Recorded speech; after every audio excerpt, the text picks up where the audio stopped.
Alright guys, today's video is going to be a short one of using dry ice to remove sound deadening. I'm going to show you guys real quick. You want to make sure you wear safety gloves.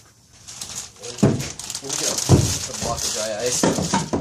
What I bought is 8 pounds. I paid about $10 for.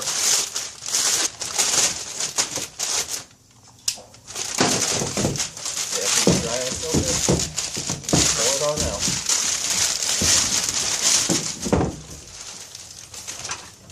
That shit is cold as hell.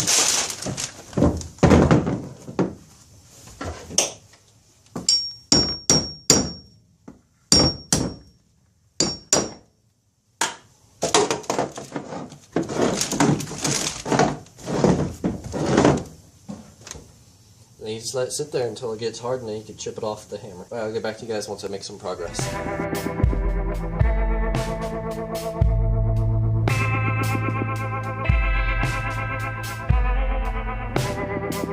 Wow. Seems to be pretty decent. Alright guys, just got done with the driver's side. It's all off. I just got to wire wheel a little bit of the glue off. This side's getting done right now. You can hear it cracking. Almost done for the night. Get back to you once I start getting that one up. Guys, here's an update on the passenger side right now. Almost done. A few more spots and it'll be out. It'll be like the other side. And then hopefully we'll be getting this painted in the next couple days. Alright guys, almost done right now.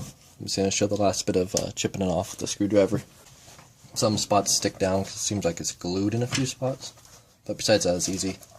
And then on the floor, here, I put a jack underneath it, lift it up a little bit so it flexes the floor and pops the sound deadening up. And then you can just scrape it with the screwdriver.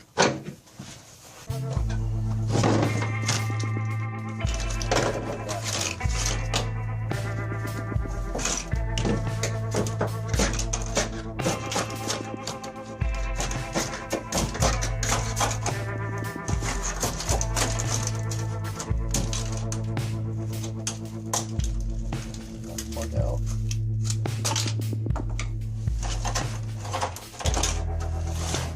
So much easier to dry.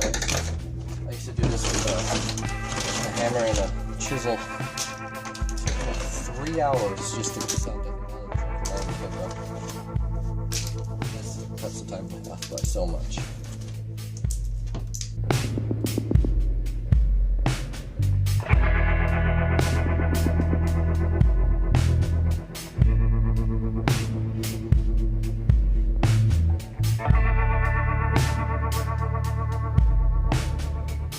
Around these plugs is kind of hard because they use like a weird glue on it, but it comes up after a few minutes of packing it. Here's the sound deadening right there, and here's for the other side. Alright guys, the sound deadening was pretty easy to take out, and thanks for watching. Comment, like, and subscribe if you want to see more of this stuff. See you guys in the next one.